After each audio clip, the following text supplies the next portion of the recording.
This podcast may contain disturbing content for some listeners. It's intended for mature audiences. Listener discretion is advised.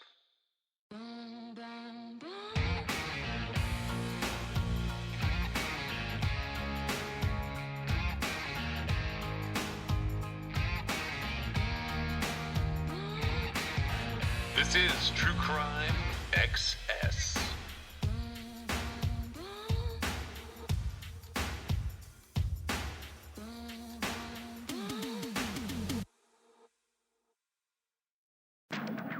Hi, this is Wanted by the FBI from the FBI. The 50-year search continues for Daniel Barter.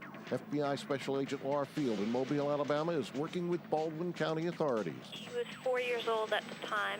Was last seen playing near the banks of Perdido Bay here in Alabama. Field says that on June 18, 1959, the child was camping with family in the swampy area that was infested with alligators and snakes. Authorities investigated the theory that Daniel might have been attacked by an animal. They even went so far as to gut the remains of two alligators. Nothing was found. Field says if you hear something about this case, call the FBI. That's exactly what happened, is just someone sitting in a public area talking about what happened back in the 1950s actually did spark a lead for us. You can see Daniel Barter's picture and an age-enhanced photo of how he may look now at FBI.gov. That's Wanted by the FBI for this week. I'm Neil Schiff of the Bureau's Office of Public Affairs. To tell you about this morning and the disappearance of Michaela Garrett. Police have just given an update on the case. Today in the base, Christy Smith was at that early morning news conference in Hayward. She joins us live with what police are now saying. Christy? Good morning to you, Laura. Right now, Hayward police are still holding a press conference. They have the media inside their building. I can tell you what I heard in the brief time that I was in there. They did confirm that they are testing a bone fragment of a child believed to be 5 to 14 years old, testing that for DNA. They have not confirmed this morning that this bone fragment belongs to Michaela Garrett, who disappeared in 1988. They're telling me that the results of this testing may not be known for several weeks. Investigators say that this started with an excavation in February in the Central Valley of a well, looking for victims of the so-called speed freak killers, Lauren Herzog and Wesley Shermantine. They did find and identify one victim, a young woman. When they tested those bones of that victim, they determined that other bones were actually mixed in, probably happened during the excavation. The bone fragment is now going for a second level of DNA testing in Virginia. They also tell me that the FBI is involved in this leg of the investigation. Of course, Michaela Garrett disappeared from a corner near a store in 1988 in Hayward. They say that the timeline appears to match up between when the speed freak killers were active and when Michaela Garrett disappeared.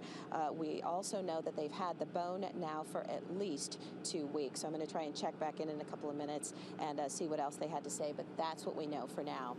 Reporting live in Hayward, Christy Smith, Today in the Bay.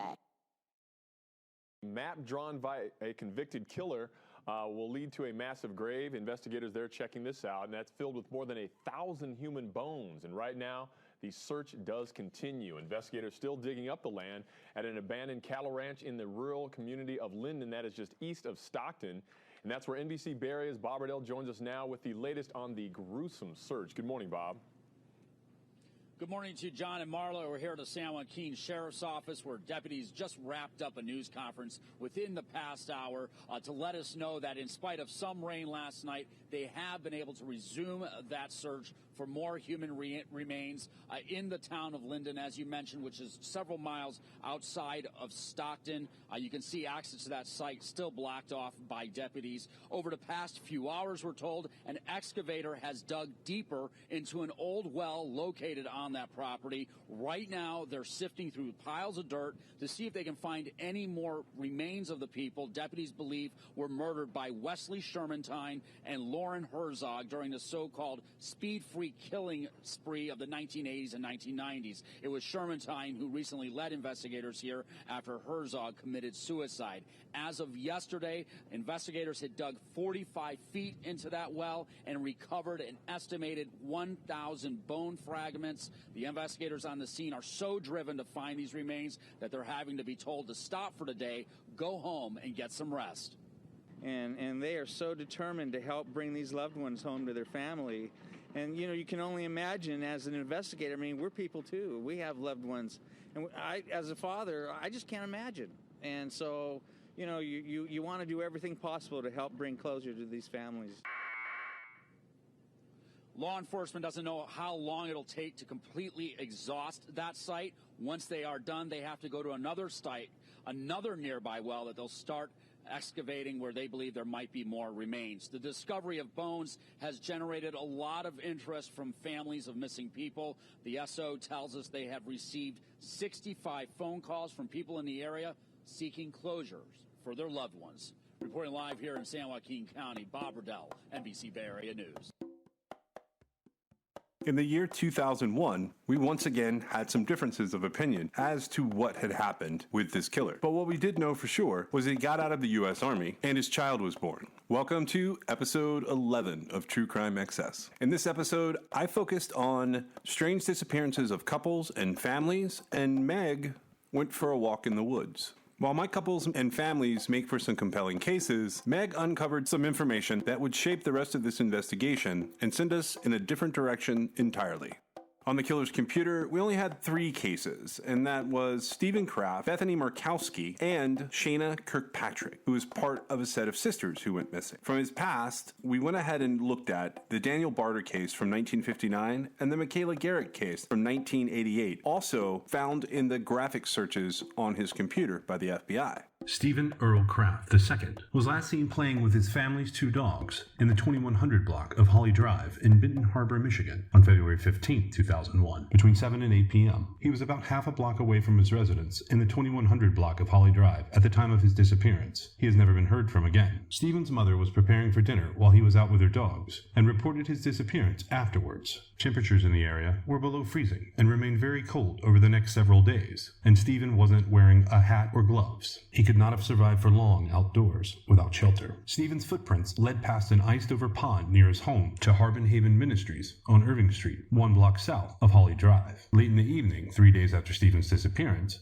his older dog, a German Shepherd Chow Mix, returned home. The dog apparently led his owners to a nearby pond. No evidence of Stephen's whereabouts was located in the area. The following day, his 6-month-old German Shepherd puppy was located near Blue Creek, a 1.5 miles north of Stephen's home. Stephen completed a 5-day suspension from Hull Elementary School shortly before his disappearance. School administrators stated that he defended himself against another student during an altercation. Both boys were suspended. Stephen is described as a good student, and the incident marked the first time he was disciplined. He was in the 6th grade at the time of his disappearance. His teachers and classmates stated he was a quiet boy who had few friends. He lived on a dead-end street in Benton Harbor with little traffic and was familiar with the area. Stephen has relatives living near his home and was well known to the neighbors as well. His house was torn down in 2005, and his parents have since moved to Hager Township, Michigan. Authorities searched 4 miles of Blue Creek and as well the pond behind Harbor Haven Ministries in May of 2001, but failed to produce any evidence of Stephen's whereabouts. Investigators searched another area of woods near the Southwestern Michigan Regional Airport in November of 2002,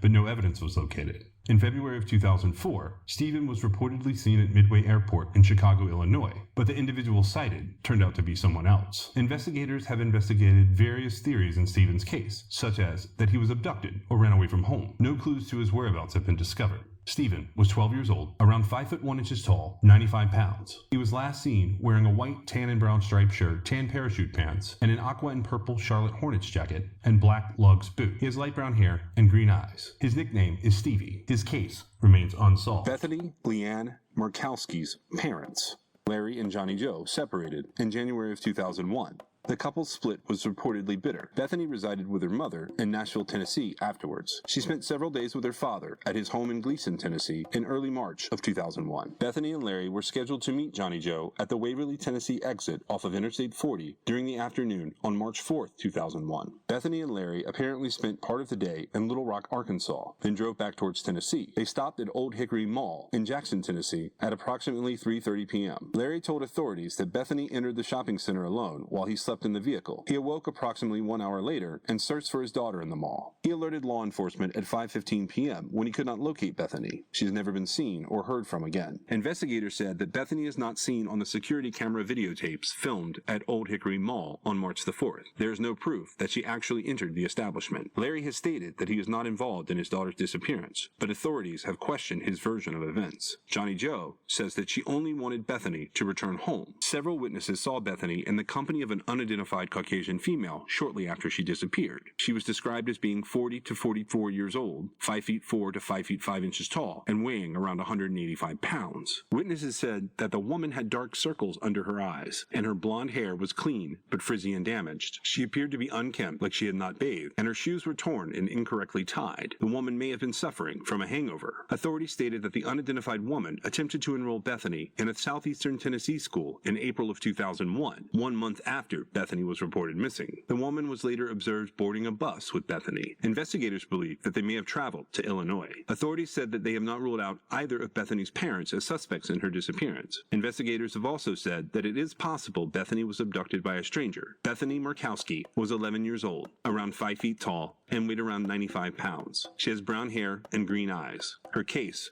remains unsolved. And for Shayna's case, I'm going to play an interesting piece of audio that tells the whole story in a way that you can't find on the internet anymore. I apologize for the audio quality, but I definitely think this person does good research, and I like the audio, so I'm using it. And there's a link in the show notes. In this video, we will be going over the disappearance of Shasha Henson and Shayna Kirkpatrick. Both girls were last seen with their mother, Camila Henson, in Portland, Oregon. According to the girl's father, Camila left Oregon on April 4th, 2001 to travel to British Columbia for a 2-week vacation with her friend, Christine Mayer, a friend whom she hadn't talked to in years, along with Christine Mayer's husband. He was introduced as Curtis to Camila. The following information is quite strange and can only be found on the charleyproject.com and on old Facebook posts. It looks like the Charley Project got their information from ididitforjody.com. The website lists many sources, and from what we can see, all information has been deleted from all sources. It could be that this information was deleted from the site's servers due to how old this case is. Allegedly, Curtis's real name was actually Frank Oakring, and he was a fugitive wanted for the conspiracy to commit murder in the attempted strangulation of his ex-wife. Camila, the girl's mother, was shot to death and dumped into the Nevada desert.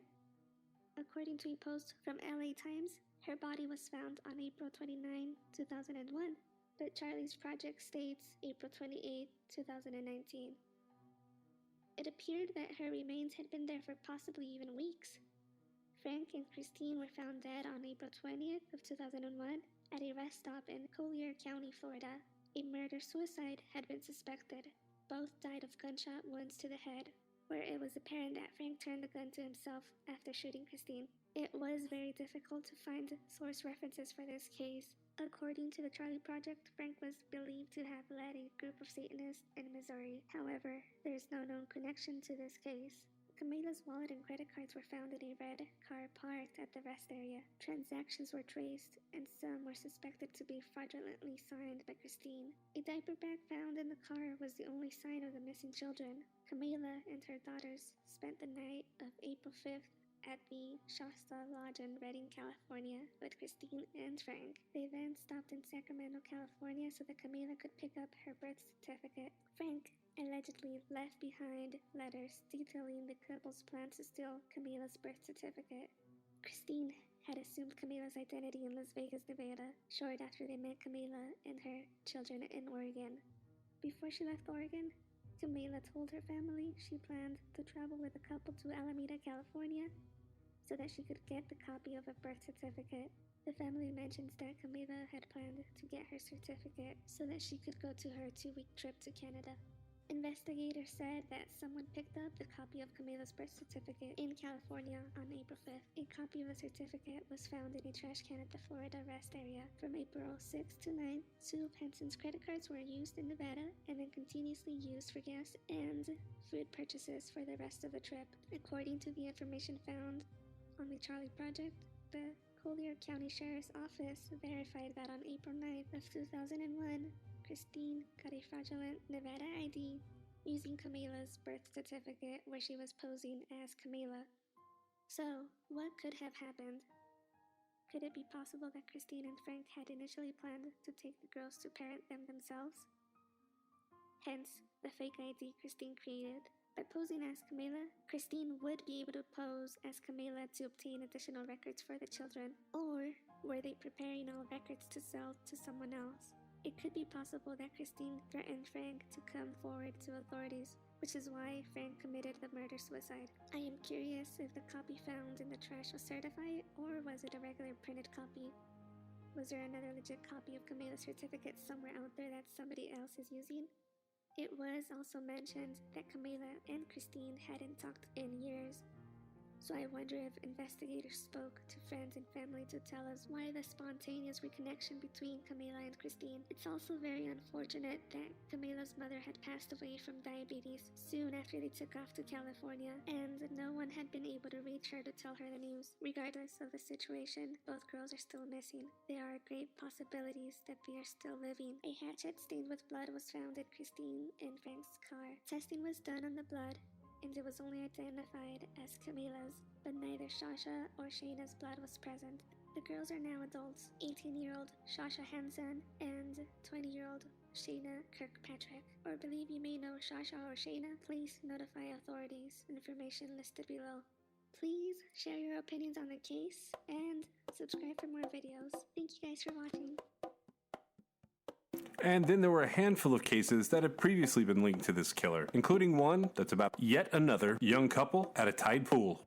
Michael Frederick Reynolds was last seen on September 4th, 2001 in Albuquerque, New Mexico. He was in the 400 block of Northeast San Mateo Boulevard at the time of his disappearance, accompanied by a male individual. He has never been heard from again. There are few details available in his case. Michael had black hair and hazel eyes, and he may have had a mustache. He has surgical scars on one of his feet and an appendectomy scar on his abdomen. Reynolds has a tattoo of a rose on one of his forearms, covering up an older tattoo. The word love is tattooed on one side of his knuckles. The word hate is tattooed on the other side. Reynolds' nickname is Mike. He may also go by the first name Miguel. He was 5 feet 11 inches tall and weighed 160 pounds. At the time of his disappearance, he was 48 years old. Michael Frederick Reynolds would be 67 years old now.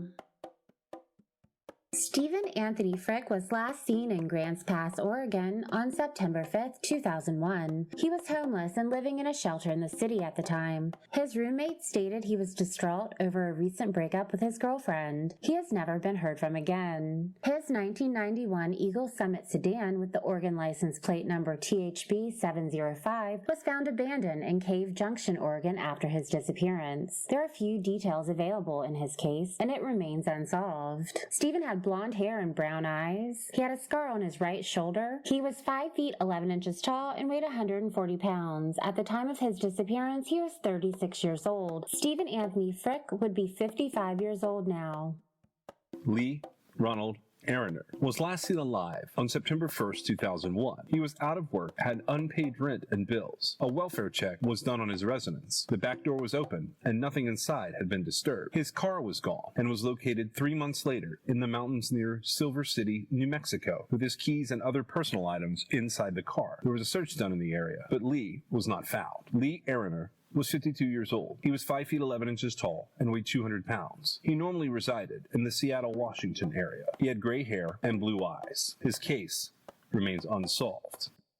Cami Luella Vollendorf and her boyfriend, Eugene Hyatt, were last seen at Boiler Bay State Park in Depot Bay, Oregon, on November 21st, 2001. They were staying in an oceanfront condominium with Hyatt's grandparents. At 10 o'clock a.m., they left the condominium, telling Hyatt's grandparents that they planned to look at the tide pools during the day. Neither Cami nor Hyatt has been heard from ever again. Authorities believe the couple was swept out to sea and drowned. A storm hit the area at around the time they vanished, and it is thought that they were dragged into the water by a powerful wave. One of Hyatt's shoes was discovered near Boiler Bay Cove several days after they vanished. The cove is a rocky inlet and is located less than 1 mile from the couple's last known location inside the park. However, the couple's bodies bodies were never found. Cammie and Eugene resided in Staten, Oregon in 2001. Cammie Vollendroff was 16 years old, 5'7" tall, and weighed 125 pounds. She was last seen wearing black pants and a white sweatshirt. She has brown hair with blonde streaks, blue eyes.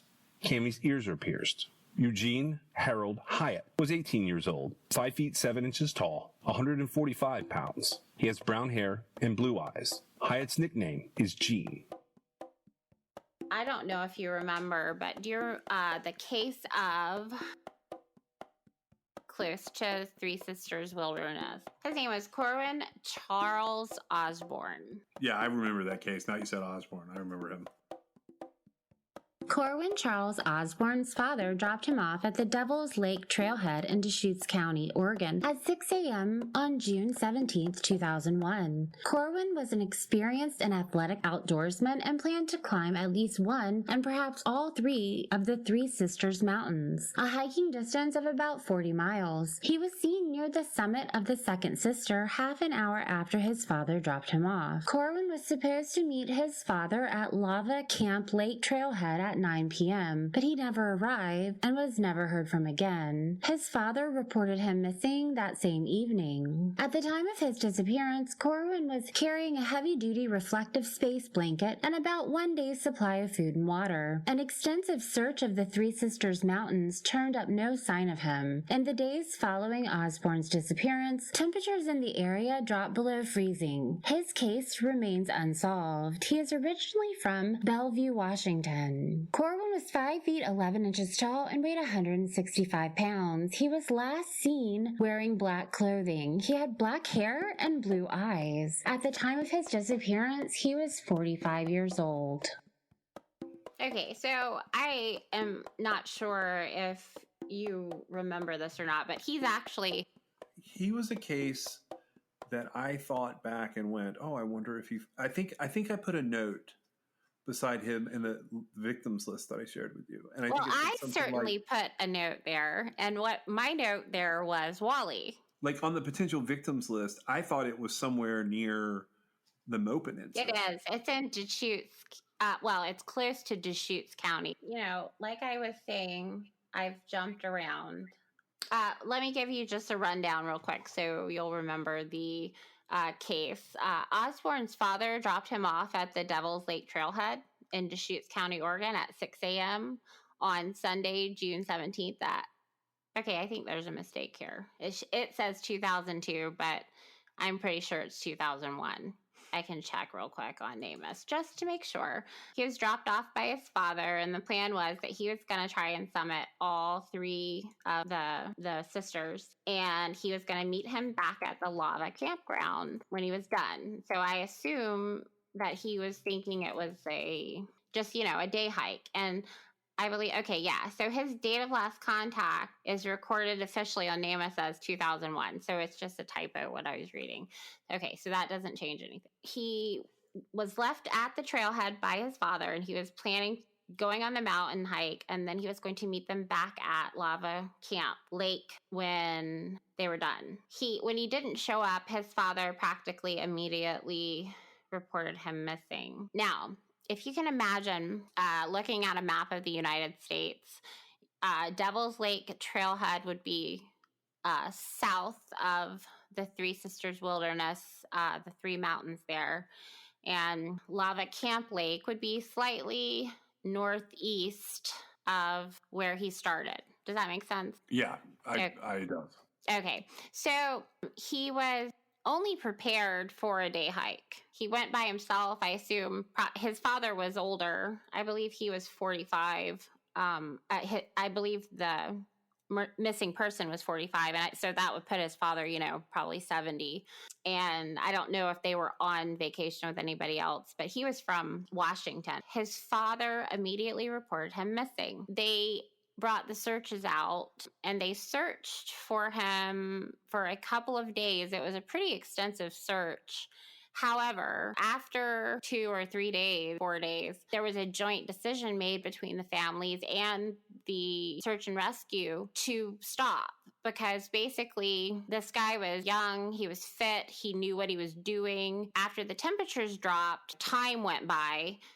as far as the amount of food he had, they said there's no way that he's still alive because he would have come back. And so basically the family was saying, like, we don't want rescuers possibly getting hurt trying to find this guy, because if he could, he would be back by now. So anyway, they had searched the southern sister. There's 3 mountains and they go consecutively. And so for a point of reference, if you're looking at a map of the United States, I'm going to say the furthest one south is the southern sister. There's a middle sister and there's a northern sister. They looked all around the southern sister portion of the area for him, which seems really odd to me because he wouldn't have made it very far if that's where he was. Traveling for somebody who's pretty, outdoorsy, it seemed like a little further up the trail would have been a more beneficial search. And I did a little bit of digging and I did find where somebody that was visiting a glacier, I guess they were skiing, I'm not really sure. They were up though, and they actually saw a solo hiker, and he was north of the middle sister, headed towards the northern sister. While they were searching for that time, they were sort of searching in the wrong place. In discovering all this, I realized that it was really unlikely that Keyes took somebody off of this mountain because the mountain's not super wooded and it's fairly popular. At that time of year, which was June 17th, 2001, there would have still been a pretty significant amount of snow on some of the ridges and the trails. And so it wasn't really like the easiest hike, but there would have been people there, and that was demonstrated by somebody coming forward and saying, I saw him. But it just, from all the pictures that I could get, it wasn't like a place where you would probably feel confident in taking somebody. It was a little more open. I think it would need to be to really feel like you had no witnesses. I had sort of scratched him off my list. Plus, it is a little before he gets out of the Army. So I wasn't sure. I think I kind of put that a little off my list as well because of, I didn't know like what being in the Army entailed as far as like, is it even possible he could have been here at this time? Him not being really in a place that I felt like was secluded enough to be taken, and the timing, I put it off the list. Except that I saw that Corwin Charles Osborne was supposed to meet his father at Lava Camp Lake at 9 p.m. The Lava Creek Lake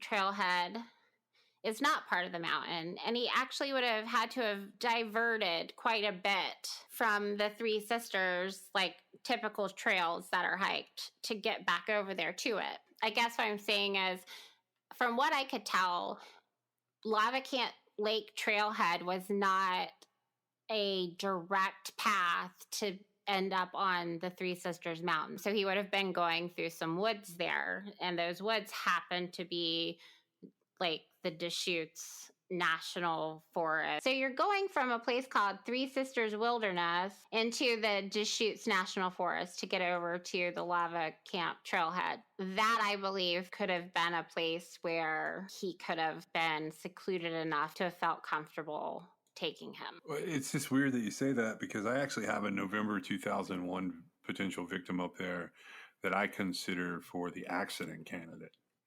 Who's that? It's this guy named Danny Curran. He's not from there. He's from Pennsylvania, but he and his brother were out camping, and it's the same area.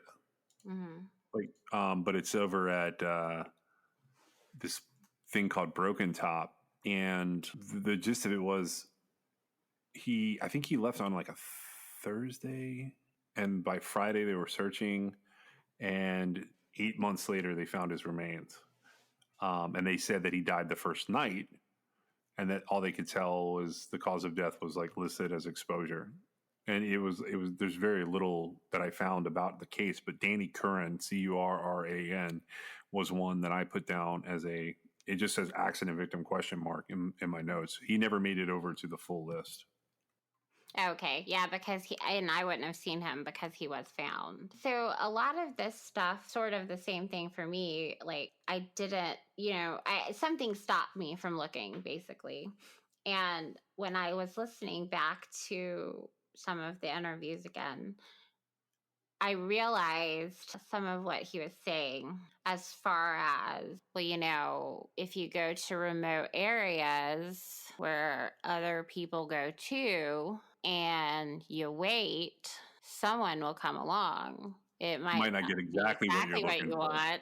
And so that really sort of honed in, and like part of his philosophy after the Mopin victim failed attempt to murder her, he had made up his mind that he was never going to do it close to home, and he was not going to do it in any place where there could be witnesses.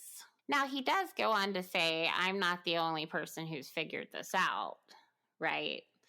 I don't know what we could attribute to what, but it's more like whom we can attribute to whom. Right. Yeah, exactly. And I don't think in my research, and this is earlier, so I don't have like the exact data in mind, but what I do know is there's actually not that many people who go missing, like vanished from remote areas and they're never found. It's not as common. Well, it's also the no evidence that they were ever there is found. Well, and that's the vanishing aspect of it, because most of the time, and this makes sense, and this is sort of a central part of our theories and our theme, something's going to show up. And with the case of Corwin Charles Osborne, he had a heavy-duty reflective blanket with him. That would not have succumbed to the elements. Where is it? You see what I'm saying? Like, somebody should have found that by now. I'm not saying that it's not possible that he slipped and fell, because, that's always possible. But you're not talking about an area where there's so much uniqueness to it that that blanket wouldn't be recovered unless it was put somewhere. I guess it just really bothers me. Now, it doesn't indicate he had anything else with him. He was wearing black clothing. He had a heavy-duty reflective blanket with him. And I assume that's like, an emergency blanket, basically. Like one designed specifically for when you're going hiking and you just in case. It's a just in case blanket. Maybe I'm not looking at it properly, and I don't have any delusions that it's not wilderness, because I can see it's wilderness, but I'm sorry, who did you just send me? Oh, Danny Curran. Danny Curran, just like Danny Curran's remains were found. Right. It should have been found. I'm gonna have to go look at that. I'm gonna have to go look at that area. Well, okay, so I've given you like my sort of theory. That's sort of where I've been for a few days.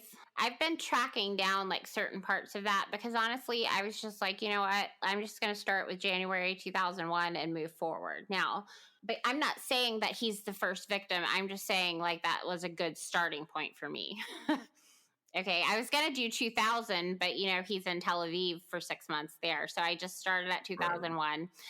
I believe that Corwin Charles Osborne made it through his whole trip just like he planned. And I think it was in the woods on his way out of the trail, hiking out of there. I think that's when he would have been taken. So I feel like that's an important distinction, because if you Google Three Sisters and you look at the mountains, you'll see on any given day, if there's anybody there, probably not the best place to kidnap someone. Also, just to kind of point out, and I don't know how much this has changed, you know, as far as like there's certain campgrounds in Oregon where you don't have to self-register or self-assign a pass or whatever they do as far as letting people know you're there in case you don't come back out, I assume. Yeah, I'm totally familiar with that. It's sort of, you mean like permit-wise? Yeah. Okay. So like a self-assigned camping permit, which is basically you just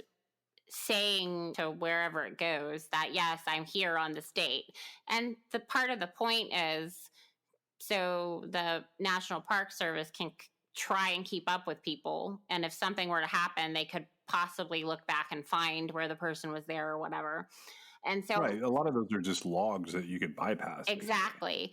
But what I was going to say is there are several, there are campgrounds, but I'm saying he would have had to have been transported slightly to the east. And so there are a few things that come into play there. For one thing, when he's talking about the Mopin incident, he talks about how he knew the Deschutes River, like he knew the area up and down, right?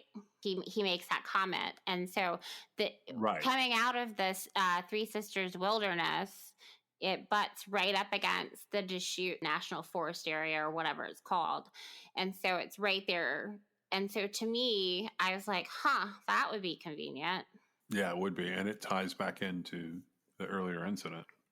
Right. And so, I mean, I've seen several things I didn't see the first time around, is what I'm getting at. And Corwin Charles Osborne is not the first. I actually really, really, really like him for...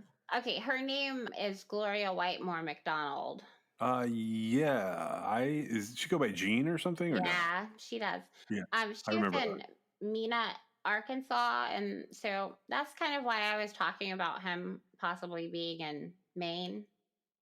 Gloria Whitemore McDonald visited Queen Wilhelmina State Park in Polk County, Arkansas on January 26, 2001. She was accompanied by her husband, her stepson, and his girlfriend. The group began hiking along a trail that bordered the Queen Wilhelmina Lodge near Rich Mountain at approximately 12:25 p.m. They were headed towards the Lover's Leap area of the park at that time. Several trees blocked the path ahead, and Gloria told the others that she was returning to the lodge, which houses a restaurant, gift shop, and additional facilities. She turned back approximately 150 to 200 yards into the hike. The group continued walking for another 30 minutes before returning to the lodge. They discovered that Gloria was missing upon their arrival. Their vehicle was parked in the same location, and her purse and additional personal belongings were locked inside of the car. Nothing was missing from the vehicle, and extensive searches of the area produced no evidence as to Gloria's whereabouts. She has never been heard from again. Gloria was carrying a Minolta Riva Zoom 90 camera with the serial number 409074425 at the time of her disappearance. Gloria was a resident of Mena, Arkansas in 2001. She was born in New York and raised in the Texarkana, Texas area. Gloria led an active lifestyle and enjoyed aerobics. She graduated from Texas High School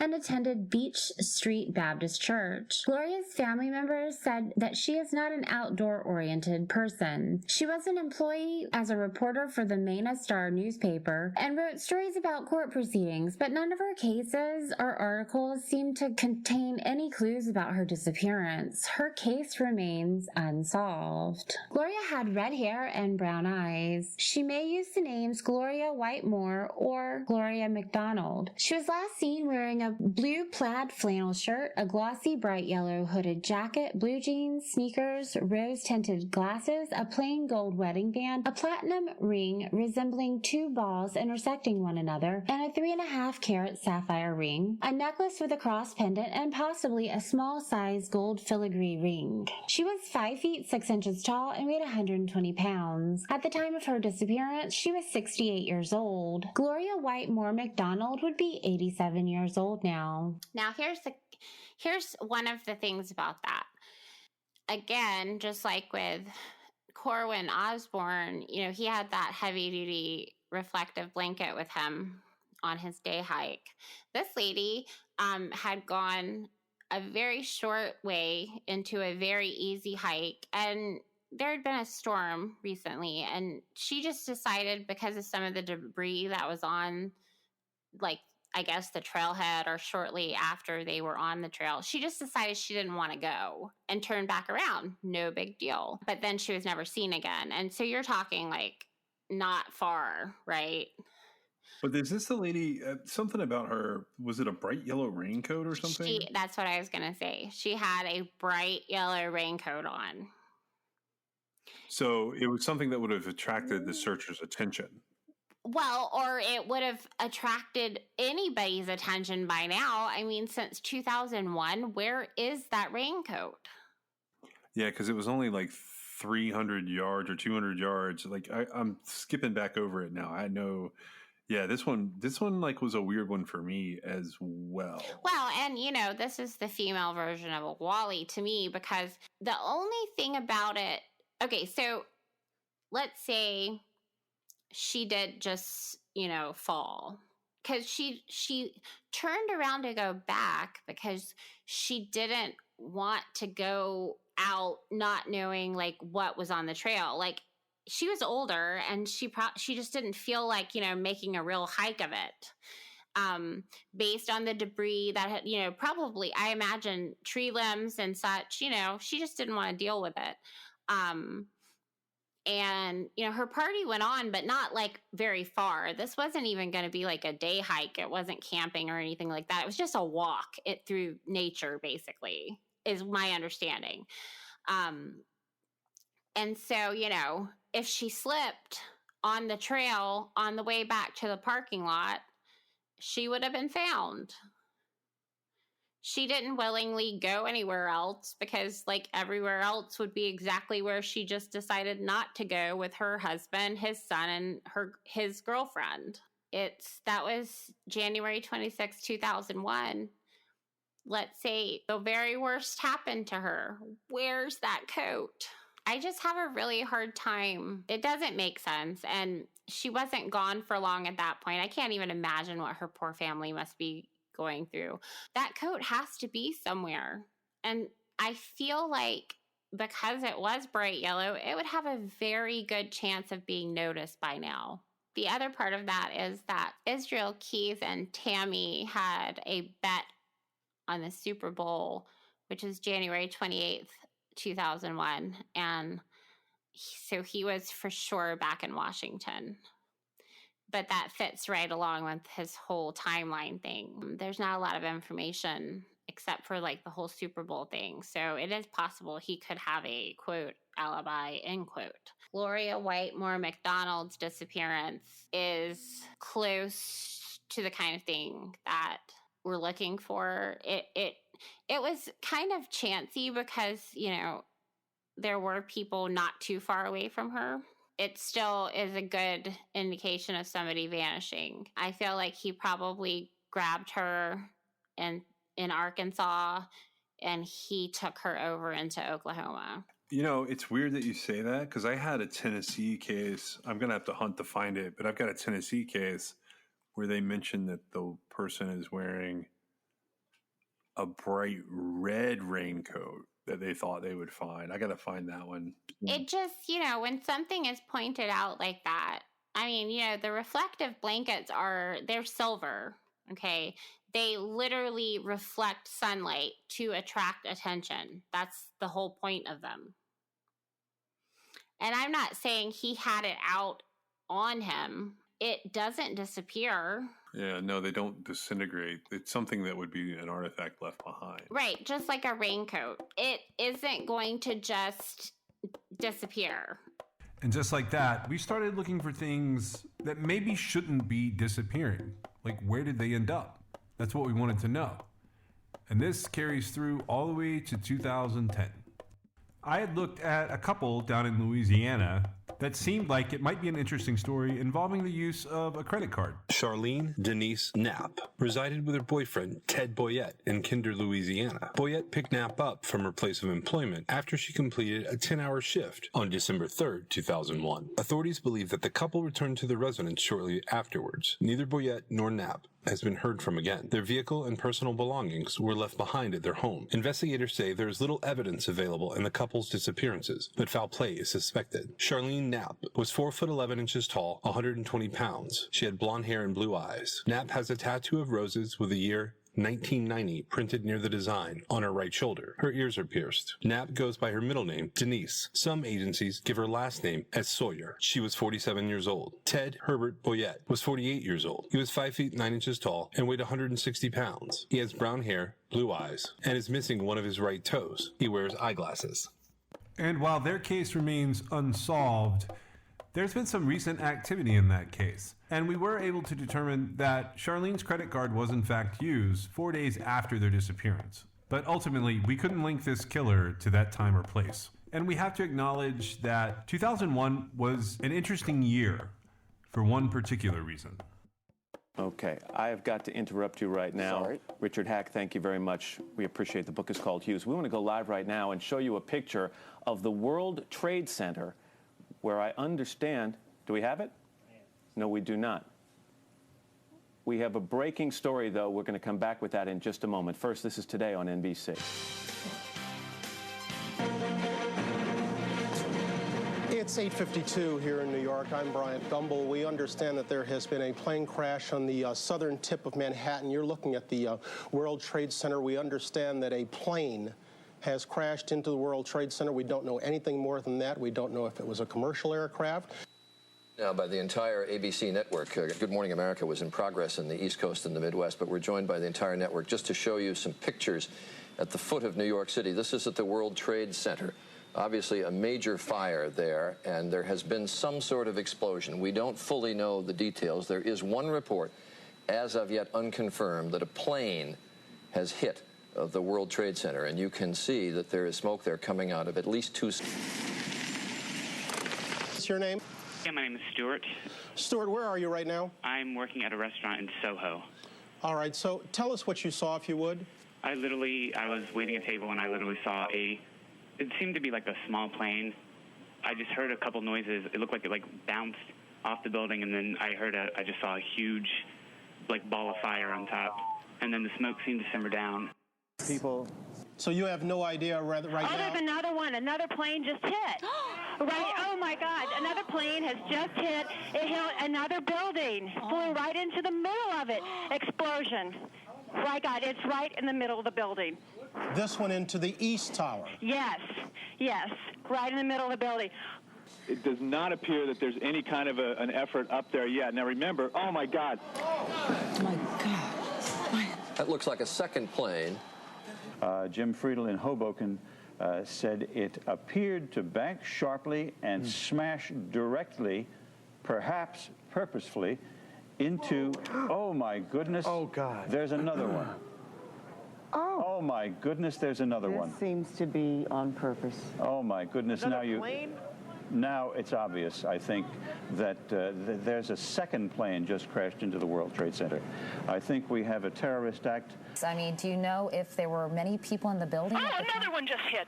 Something else just hit. A very large plane just flew directly over my building, and there's been another collision. Can you see it? I can see it on the shot. Oh, my. Something else has just... You know what? We just saw a plane circling the building. It is in the other building. We just saw a plane circling the building a second ago on the shot right before that. I think there may have been another impact. Can you tell? I just heard another very loud bang and a very large plane that might have been a DC. This is an ABC News special report.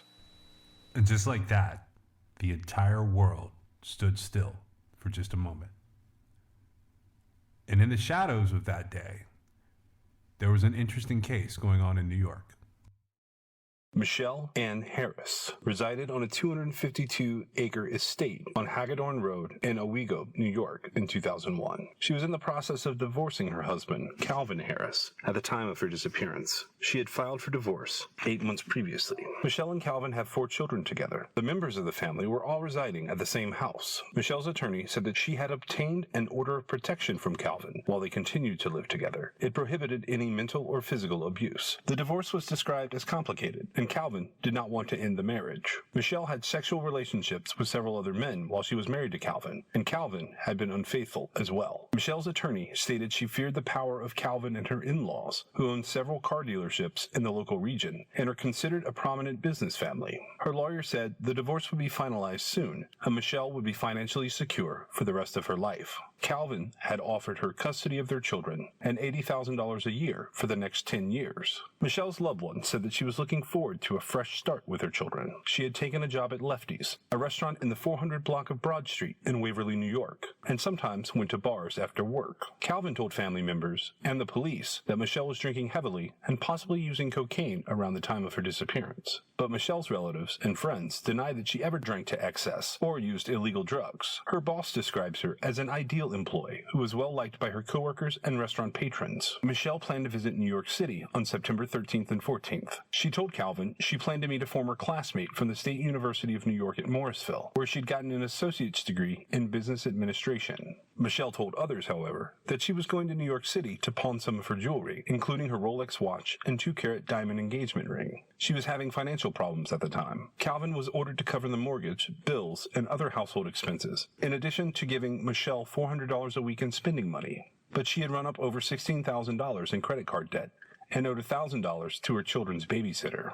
Michelle spent the day of September 11, 2001 with her family. She worked her evening shift and departed from the establishment at 9:30 p.m. She never arrived at her own home and has not been heard from again. Michelle's minivan, a gold 2000 Ford Windstar with New York dealer plates, was discovered abandoned on September 12th by the Harris family housekeeper. It was on the road shoulder near the entrance to the Harris property in the vicinity of the 300 block of Hagedorn Hill Road in Spencer, New York. The keys were still in the ignition. An extensive search of the area produced no clues as to Michelle's whereabouts. There's been no activity on her cellular phone, bank accounts, or credit card since her disappearance. Tiny drops of her blood were found in the kitchen and garage of her home. There were no other indications of foul play. Calvin suggested other men in Michelle's life might have caused her disappearance. She was seeing 2 different boyfriends at the time she went missing. On the night Michelle disappeared, she had drinks with one of her boyfriends, Michael Casper, and a friend of his, Michael Hakes, then stopped at the Barton, New York apartment of her second boyfriend, Brian Early. He said she left between 11 and 11:30 p.m. Michelle's relationship with Casper was a secret not even her best friend knew about. Early, who had met her in the fall of 2000, said he loved her and hoped to marry her after her divorce from Calvin was final.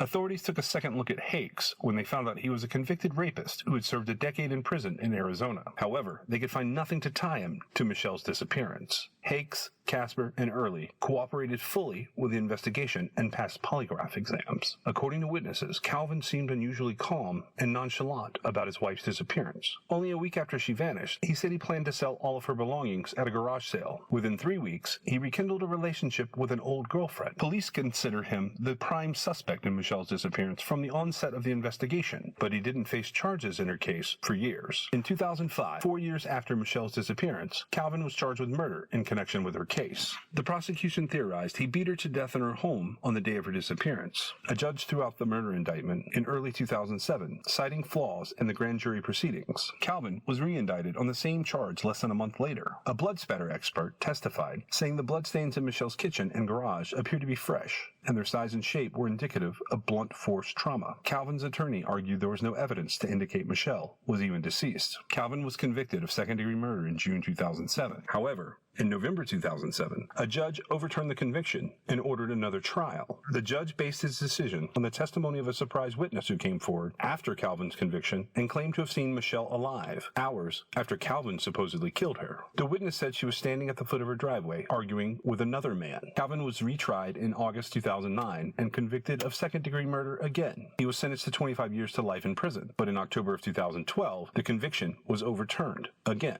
At his third trial in May of 2015, the jury was unable to reach a verdict, and the judge declared a mistrial. At his fourth murder trial in the spring of 2016, Calvin waived his right to a trial by jury and was tried by a judge instead. He was acquitted of all charges. Calvin and Michelle's children have supported Calvin since her disappearance, saying they fully believe in their father's innocence. Foul play is suspected in Michelle's disappearance due to the circumstances involved. This occurred on September 11th, 2001. Michelle Harris was 35 years old, 5'2", and 100 pounds. She was last seen wearing khaki shorts, white sneakers, a gold and silver Rolex watch, numerous rings, bracelets, and earrings, 2 chain necklaces, one with a religious pendant, and a navy blue polo shirt. The shirt has a collar with red stripes and white stripes, red and white stripes on the left sleeve band, white stars on the right sleeve band, and a red and white striped Lefties logo with a white star imprinted on the front. She has blonde hair and brown eyes. Michelle has a tattoo of a flaming sun on her right ankle. Her ears are pierced, and she has had breast augmentation. Her nickname is Shelly. Michelle may use the last name Taylor. Her case remains unsolved. Well, and then there's another family disappearance, sort of. Like, there's this whole thing where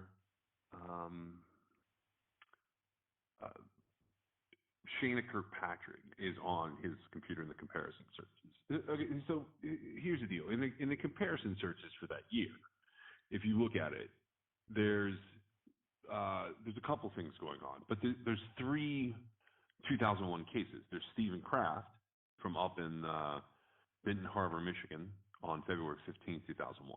That photo is in the comparison searches. Then you've got Bethany Murkowski. That's a Jackson, Tennessee case from March 4th, 2001. And then there's Shana Kirkpatrick from Portland, Oregon, which is an April 4th, 2001 case. And that one is this case where, like, there's like barely any coverage of it, but it's these 2 little girls and their mom go vanished. And then there's a murder-suicide down in Florida that's linked back to it all. And I don't think he had anything to do with that. I think that case would have interested him because of, the kids being missing. And that was another thing that made me think maybe he's looking for like body locations on this. Maybe this other case, which is probably not his, is also, because it would be weird. Like, it's hard to get him from, I think they went missing up in Oregon, and like there's a body found in Nevada or Arizona, and then 2 bodies at a Collier County, Florida rest stop in like April 20th. So it's like the 16-day thing. Mom shot 6 times, and then the other 2, the guy shot the woman supposedly and then shot himself. He lived for a couple of days, I think, but not. Anyways, he was not doing well. He was like on life support, dying. I don't know that he had anything to do with that, but there was like airs of like Satanism and these missing kids. So to me, that wasn't going to be his case, but like he was definitely interested in that case for some reason. So that happened, and because it's in the comparison searches, I'm putting all 3 of those cases on, and then there's other cases. It's interesting because we end up with like this huge amount of cases to work in 2001, and no clear cut path. But there's another couple. There's another couple at a tidal pool of all places. And now this couple is this Cami and Eugene. They've been linked to him like in the past, sort of briefly. And there's even a thing where Cami's grandmother thought she was alive, and he mentions these other victims. So we were trying to see if like any of these cases match, like right in the middle of all of this. But he was saying, he had his DUI that year, and he apparently tried not to drive. He had just gotten out of the military, so we know the DUI happened while he was on post. There's several incidents of driving issues, and then the next year he gets a driving with a suspended license. So part of what he's saying is bullshit, but maybe not the whole thing.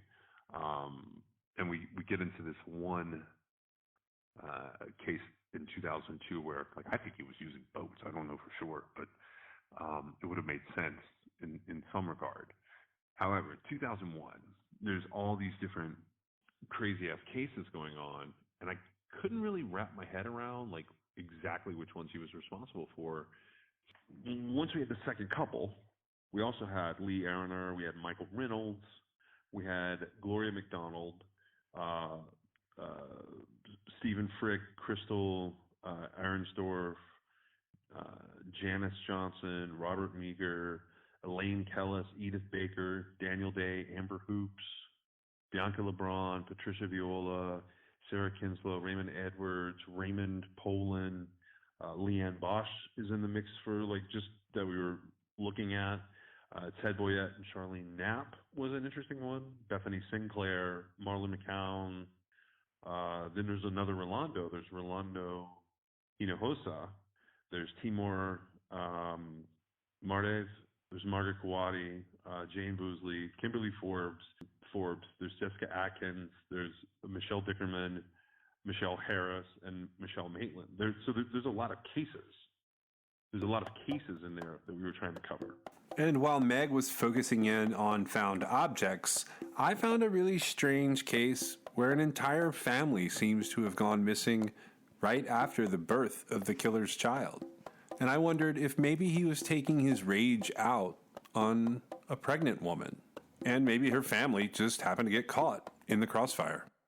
Agueda Elizabeth Arias was last seen in Longview, Washington on November 26, 2001. She and her mother, Guadalupe Castro, were planning to go shopping with Guadalupe's husband and Agueda's father, Gregorio Ebal, in Portland, Oregon during the day. They were going to buy clothes for Guadalupe's unborn baby. Guadalupe had been estranged from him at the time of her and Agueda's disappearances, but was considering reconciliation. She and her daughter had lived together with Guadalupe's parents for about a year prior to November 2001. The vehicle the family had been riding in, Gregorio's Jeep Cherokee, was discovered abandoned in Kerman, California, sometime after their disappearance, parked at the residence of one of his relatives. There was no sign of Agueda or her mother at the scene. They all left their clothes behind, and their disappearances are considered suspicious. Although Gregorio was not a legal resident of the United States and traveled back and forth between the U.S. and Mexico, Guadalupe and Agueda are American citizens, and Guadalupe had a job in Washington and had close ties to her family and her Pentecostal church. An anonymous phone caller to Guadalupe's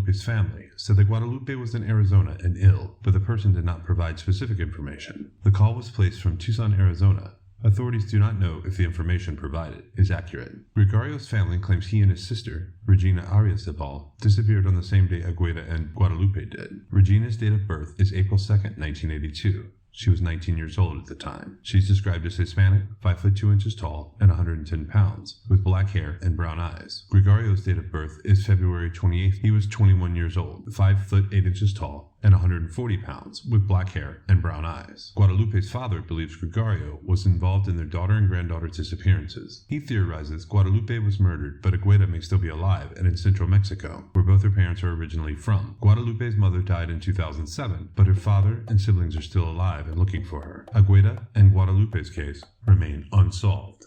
And then there was a strange disappearance in Tucson. Veronica Ann Iffington was last seen in the 3100 block of North Fontana in Tucson, Arizona on December 31st, 2001. She has never been heard from again. Few details are available in her case. She was 5 feet 6 inches tall and weighed 135 pounds. She has brown hair and brown eyes. Veronica may use the last name Bricky. She was 48 years old. And while we may never know if Michelle Harris or Veronica Eathington are connected to this killer, there is an interesting piece that I'm going to play for you guys now of the killer's last interview. It's interesting for two reasons. One, he killed himself after this interview. But two, the FBI misrepresented a fingerprint match during the interview and then requested that he give them more information, either a body or a cache. And what he gave them, or was attempting to give them, is a body. And he's completely ignored by the interviewers in the room. Well, the other caches aren't related to any, that one in New York was the only one directly related to the murderous part. The guns, some of the guns were stolen. Well, that would give us something to go on if there was a cache that they could go and retrieve.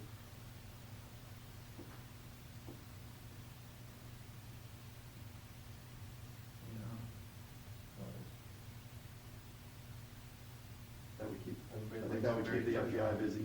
Yeah.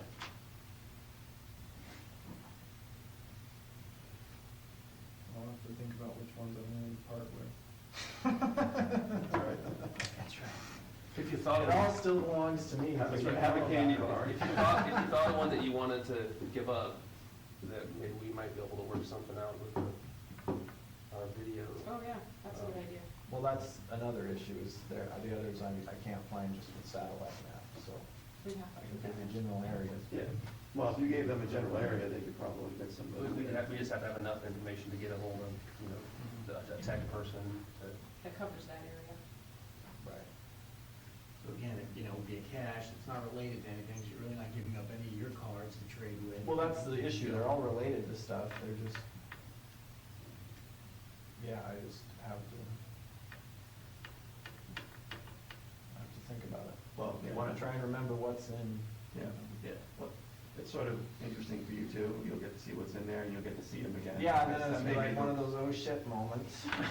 You dig it up and I see what's in there. Israel, there's been too many oceans. Yeah, well, I've had enough, I've had my share for the year. Well, you know, this is just the way.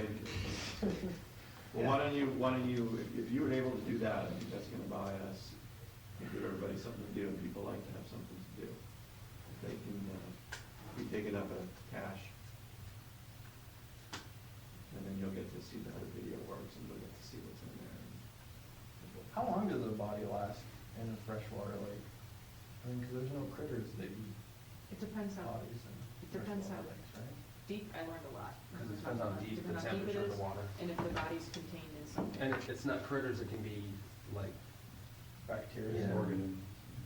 They were talking So about if the water is below, say, 45 degrees all the time. I would think that would be good. And you, I think you said they up to 80 feet at one point in time, you told us.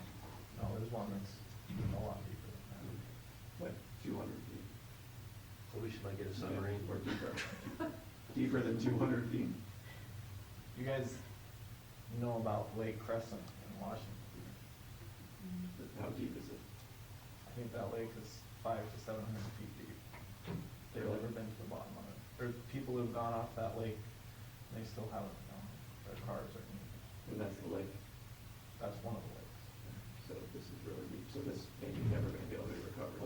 Well, it's And over submarine. 200 feet. And You I said don't- 500 feet. That's the the lake. deepest part, but I'm Oh. saying, I don't know how deep it was. I know the general area, and I had a fish finder, but it didn't register how deep it was. I just It was know like- it was over 100 Maxed out at feet. 100 feet. Oh, is that your fish finder goes to 100? I think, I don't remember. I just know, if you've been to the lake, you would see what I'm talking about. It drops down like a V, so depending But on you how- didn't go to the 500 foot place as far as. No, I was near the edge, but, 30 feet out from the bank on that lake, it drops down to 50, 60 feet already, and anyway. The lab was talking about a case recently, actually, where they recovered a car that had been submerged in water. I don't know how deep it was even in, but it was a relatively cold lake, and because it had been submerged and water still got in, but critters and other things weren't able to get in the car, and that was in the 40s, in the 1940s, and part of the body was still intact, because the person was protected by the car. So there's a lot of factors that go into it. But there will definitely, even if there wasn't skin or things like that, long bones can be recovered. They'll just be missing small bones.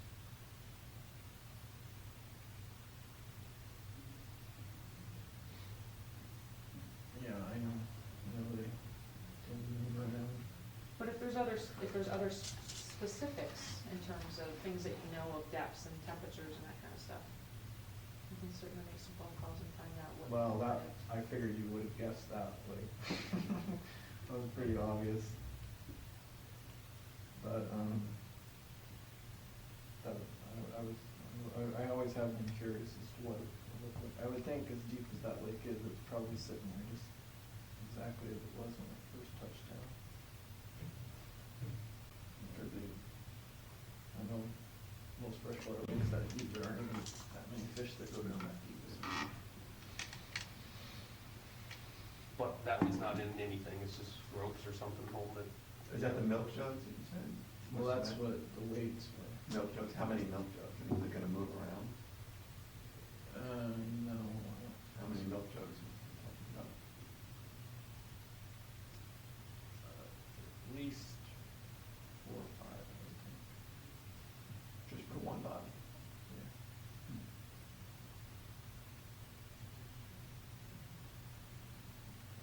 Well, what about a cache that they can work on for next week?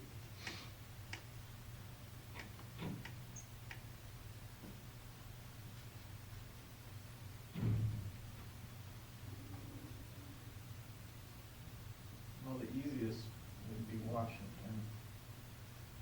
So I know my way around there a little better. The agents are ready. But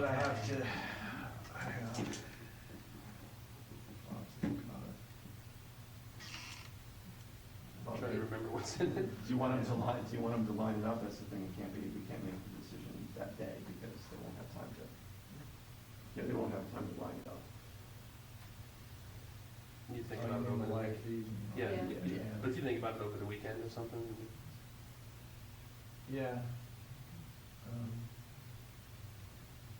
And if there's anything you want, like, Could you give me like an hour on the internet, maybe? Sure. Yeah. Before we do this. You want an hour on the internet? You do a little research first. I've been at info blackout for too long. I think it's, you can think about that, and if there's anything you want short-term in terms of. I was joking, I wouldn't do that anyway. No, I'm not talking about the internet, I'm talking about like, if you want some sort of, all right, I'm gonna do this, but, You wouldn't I do want that on the lunch. internet if we set a computer down here? Oh, because I know you're just gonna go right to everywhere I went. I wouldn't do that to you. No. But yeah, know anything, to kind of satisfy any short-term goals you have, even if it's just food or coffee or, whatever, obviously it's coffee anyway, but, again, it's sort of a situation where I think you're not giving up anything, but giving us help with whoever we need to persuade, and Right. I think it, No, I can see I see your point of view, I do, on this, but at the same time, I have my own frustrations right now as well, so. But even, like, this is productive, this will be viewed as productive, I mean, you said you came over, we got stuff, and so. It's only productive from a non-prosecuting attorney's point of view. It's productive for us. Fellas, you already got me on enough stuff, it's okay. It's okay. I'm not getting out on bail anytime You keep soon. thinking that I'm not trying to work with you, I am, but from my perspective, Israel said he's gonna do a lot of things on a short time frame, and we've been sitting here clicking the months away, and. Believe me, I'm aware of the months clicking. I'm just,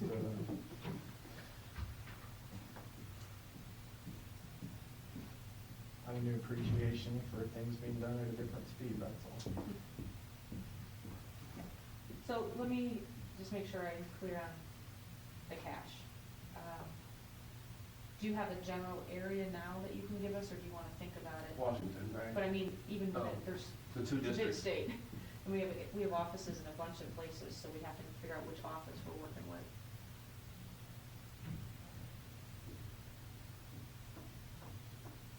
Within 50 or 100 miles of. Is there anything close to Nia Bay or Well, that yeah, area? yeah, not near Nia Bay, but in that That area? Okay.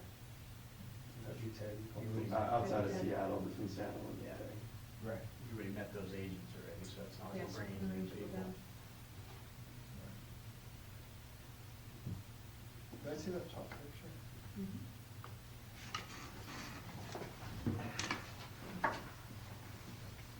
There's more pictures from this too, I didn't grab them all, I can print them all out and have them for you next time.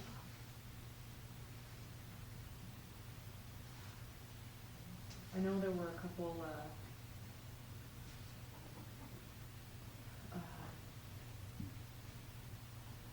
a lot of gun parts and pieces, but I don't, there aren't any parts in this one.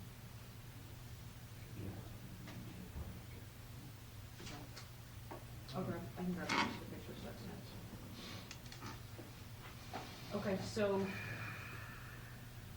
do you want me to try to set that up for next week? I don't know, I'm obviously not gonna know a day until. From Port Angeles, there. Somewhere. Port Angeles.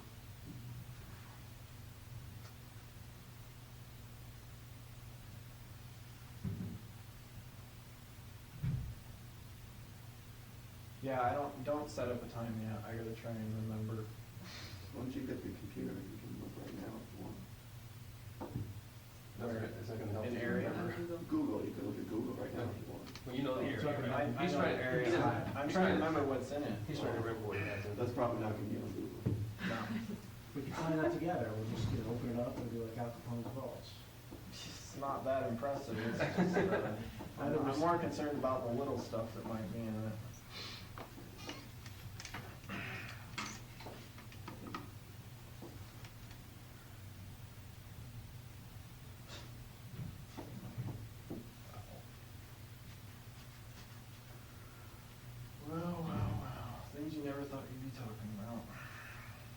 And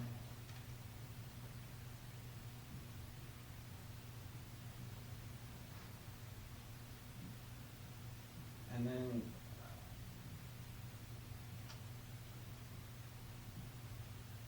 on the Tupper Lake thing, you had agents up there with the cameras, but you just wanted to talk about the bank robbery, or were you? Well, what we had set up was we just had them at the bank robbery parking lot to show you the live feed that we could do. We can talk about whatever you want to talk about. We didn't have any expectations, but we thought the natural progression, because of Right. what we've been talking, would be in that general area, so we wanted to get things moving there. Right.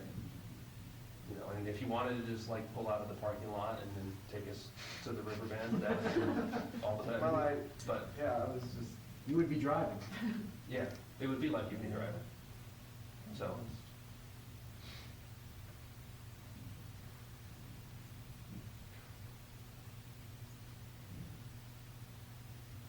Because we thought maybe that's how it's going to have to be eventually, maybe, is that you might have to be in the driver's seat, so to speak, to see, you know, landmarks or whatever you need to see. Yeah.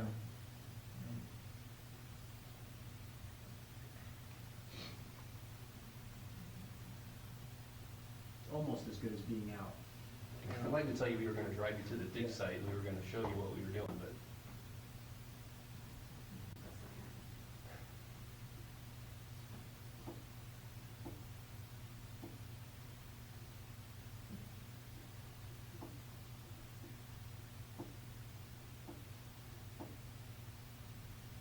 Yeah, I'm having a harder time remembering roads than Port Angeles when I wasn't.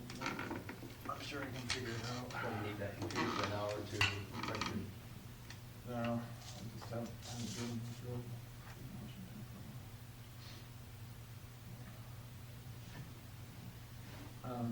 All right, well. So we won't set it up, we'll just We'll get them working on it though, because get their it's- tech. Yeah, the tech geeky guy has to Their geek get squad. the camera and get everything all kind of set up. Right. So we will get that moving, and then we can touch base with you at the beginning of next week. And have a better idea of what your schedule is gonna be like, and figure out when everything, and I'll know at that point what their schedule is gonna be, then we can maybe figure out some time that will work. Yeah, we might be able to have another meeting next week. Might have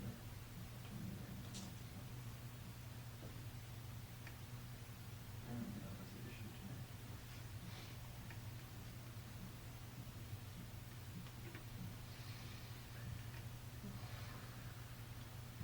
All right, what we may do then, Jeff and I may come by the jail and just figure out that piece that we were just talking about the timing, and then we can go from there.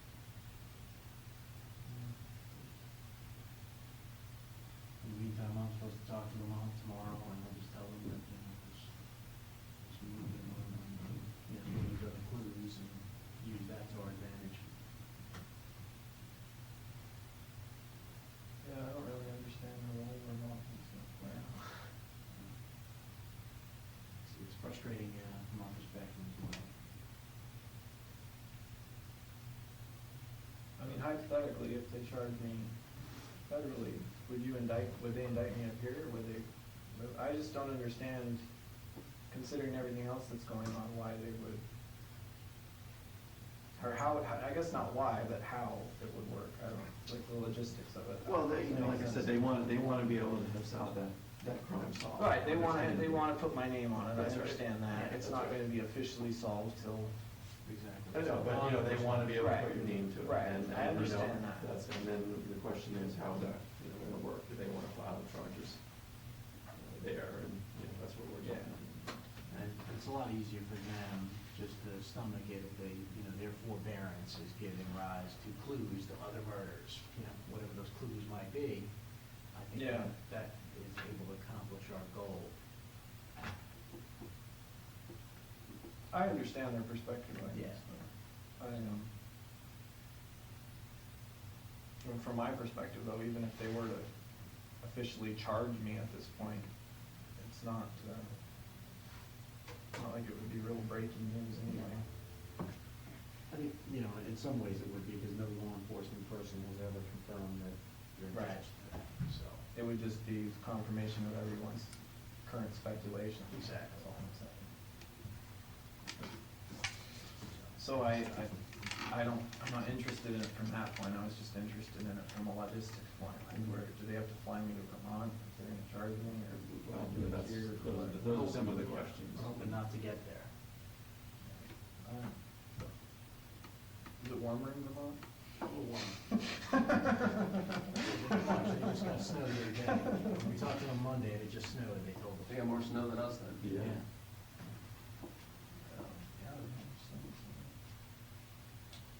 Got a quota for last year. Any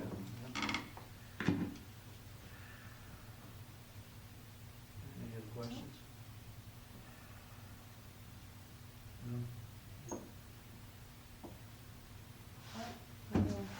You gotta take a leak or anything for me?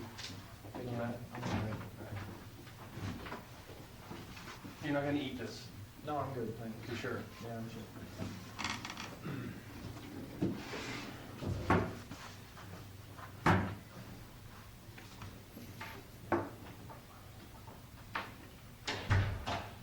This body is in Lake Crescent, and it's been attributed to being a part of the bodies that are related to him having a Bayliner boat. But that's not what he's saying. He's either saying, I was in a canoe or I was in a kayak, but he cuts himself off because he doesn't want to tell the interrogators everything. I've heard various pieces of media as to why this body wasn't searched for, including that it was too deep, but the description that the killer gives is that the body is right off the shore. It's just deep in the water on his fish finder. And there is a possibility that it may have been unsafe for divers to go down that deep, but not for submersible vehicles or cameras. So while I've stood behind what the FBI and the U.S. Attorney's Office did with this killer, this is the one thing that I find relatively unforgivable. Why didn't they send some kind of camera down for that body? Because he describes the location almost exactly. And he thinks they already know about it. It was bad enough that they ignored him, but the fact that they never looked for the body? What were they really asking him? What did they really want to know? They keep pestering for a cache of weapons or other illicit items. He's trying to give them a body, and they just don't care. And this interview was from November 29th, 2012, a Thursday, right before he killed himself on Sunday, December 2nd, 2012. This is literally the last interview with this killer. And next week, we move past a halfway point in this story. We'll take a look at the final victim types as we prepare for the July 3rd reveal of where the bodies are buried. Thanks for joining us. You can reach us at 252-365-5593 or at truecrimexcess.com or truecrimexcess@gmail.com if you want to send us a note. This episode was brought to you by LabrottieCreations.com. That's LABROTTIECREATIONS.com. Check out the merchandise and specifically their fun Pop Pet art custom pieces made from photos of your very own pets.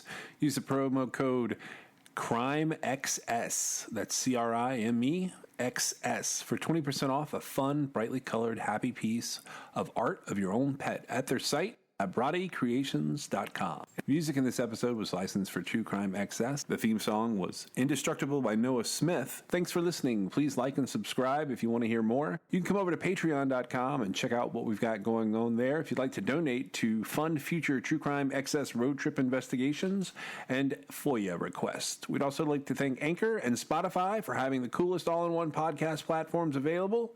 Definitely download the Anchor app or go to Anchor.fm to start your own show today.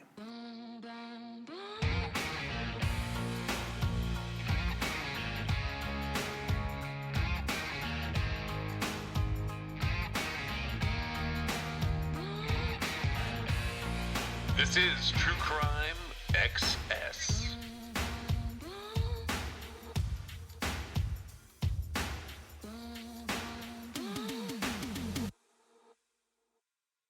The Repairer of Reputations is a short story published by Robert W. Chambers in the collection The King in Yellow in 1895. The story is set in New York City in the year 1920, 25 years into the future. It is told from the view of Hildred, a young man whose personality changes drastically following a head injury sustained by falling from his horse. He is subsequently committed to an asylum for treatment of insanity by Dr. Archer. Due to his accident, Hildred is a prime example of an unreliable narrator. As related by Hildred, the United States has apparently prospered in the meantime, significantly improving its infrastructure. The rise of a new aristocratic elite in the United States has reduced the influence and immigration of foreigners, particularly evident in the case of Jewish peoples. Suicide has been legalized and has been made generally and readily accessible in the newly established government lethal chambers being rapidly rolled out across other cities and towns. While still recovering from his accident, Hildred obtains and reads The King in Yellow, a false document within the story, which is represented as a universally censored play, which deeply disturbs him. Once a wealthy and affable man about town, after his accident,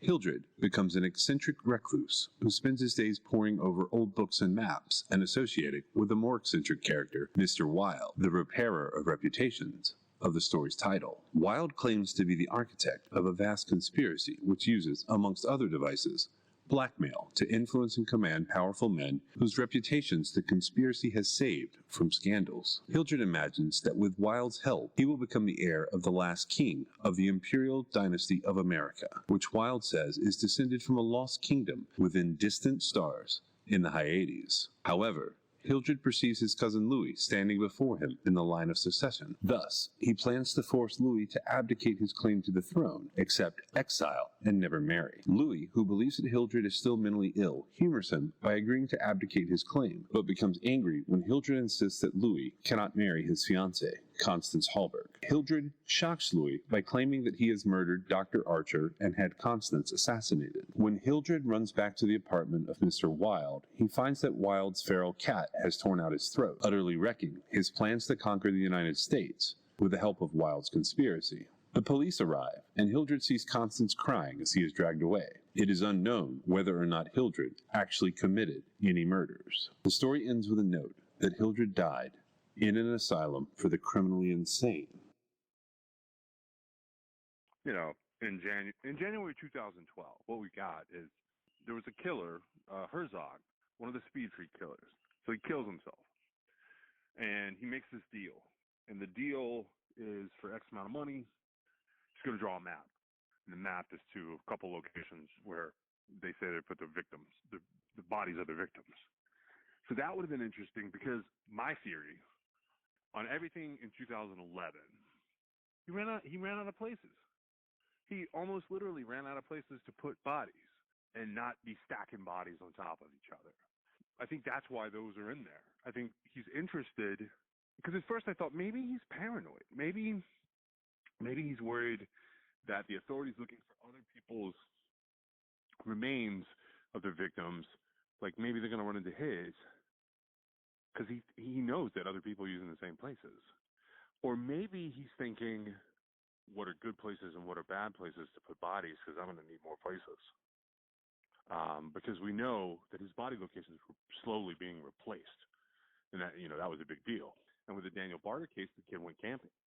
So that explained it for me.